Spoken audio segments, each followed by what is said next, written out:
मणिपुर हमारे भारत का एक अभिन्न अंग है हमारा। मैं चाहता हूं कि जिस तरह से भारत सरकार ने रेलवे नेटवर्क में मणिपुर को जोड़ने का जिन्होंने काम किया,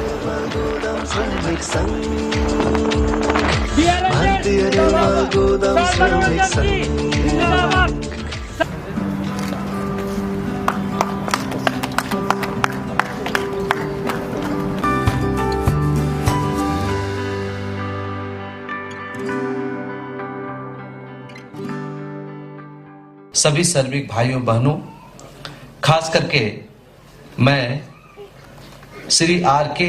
सन्यानम जी का अभिनंदन करना चाहता हूं कि उन्होंने समाज के सबसे अंतिम पंक्ति में गुजर बसर करने वाले मजदूरों के लिए अपना समय निकाल करके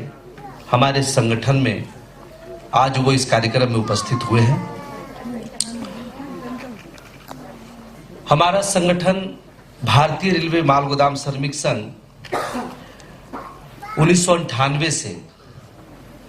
रेलवे माल गोदाम के मजदूरों के हक अधिकार की लड़ाई करते आ रही है। हमारे इस संगठन के संस्थापक, इस संगठन के राष्ट्रीय महामंत्री श्री अरुण कुमार पासवान जी, सबसे पहले वो फूड कॉर्पोरेशन ऑफ इंडिया के वर्कर जिस तरह से माल गोदाम के मजदूर मालगाड़ी से सामान लोड अनलोड करने का काम करते हैं, उसी तरह से हमारा ही एक साथी भाई जो फूड कॉर्पोरेशन के जो गोडाउन होते हैं, वहां पर जब रेलवे गुडसेट का वर्कर मालगाड़ी से सामान को लोड अनलोड करके वो ट्रक में भरते हैं और जब वो ट्रक FCI के गोडाउन में जाती है, तब वहां पर हमारे FCI के वर्कर उसको लोड अनलोड करके उसको गोडाउन में रखने का काम करते हैं। जब अधिकार मिला हमारे भारतीय खाद्य निगम के श्रमिकों का, तब उन्होंने ये सोचा कि सबसे पहले जो काम करता है वो रेलवे माल गोदाम के श्रमिक है। और रेलवे माल गोदाम का श्रमिक जो सामान को लोड अनलोड करके ट्रकों में भर करके जब वो FCI के गोडाउन में जाता है और हमारा FCI के वर्कर जब खाली करता है, उसकी लड़ाई लड़के उसके हक अधिकार को जब मिल सकता है, तो जो सबसे महत्वपूर्ण स्थान निभाता है रेलवे माल गोदाम के श्रमिक, उसको हक अधिकार कैसे नहीं मिल सकता है। वहां से हमारे राष्ट्रीय महामंत्री जी ने, जब वो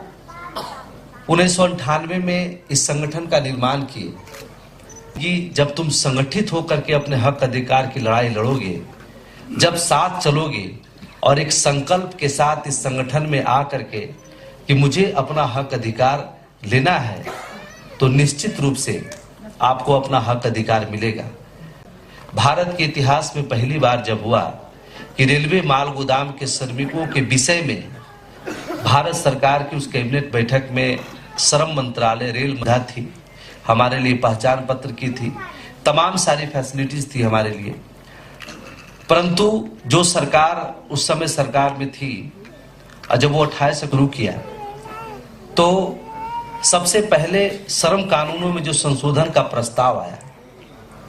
कि ऐसे श्रमिक जो कानून में संशोधन नहीं होने के कारण उनको हक अधिकार नहीं मिल पा रहा है, उनकी पहचान नहीं मिल पा रही है,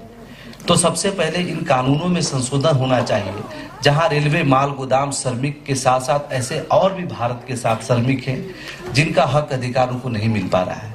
लाइफलाइन है, हम लोग कहते हैं कि भारतीय रेल हमारे भारत का लाइफलाइन है।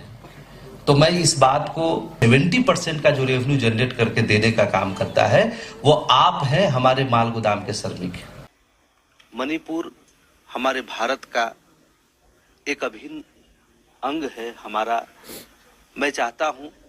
कि जिस तरह से भारत सरकार ने रेलवे नेटवर्क में मणिपुर को जोड़ने का जिन्होंने काम किया है, और आने वाले समय में कई माल गोदाम यहाँ पर स्थापित होना है, तो यहाँ के हमारे जो मजदूर भाई हैं, जो उसमें काम करने वाले हैं या जो काम कर रहे हैं, जीरीबाम, ये सब हमारे जो माल गोदाम हैं, उनको भी भारत सरकार के द्वारा जो सुविधाएं मिली है, जो कि वो मणिपुर के अस्थायी लोगों का ही हो, यहीं के लोग वहाँ पर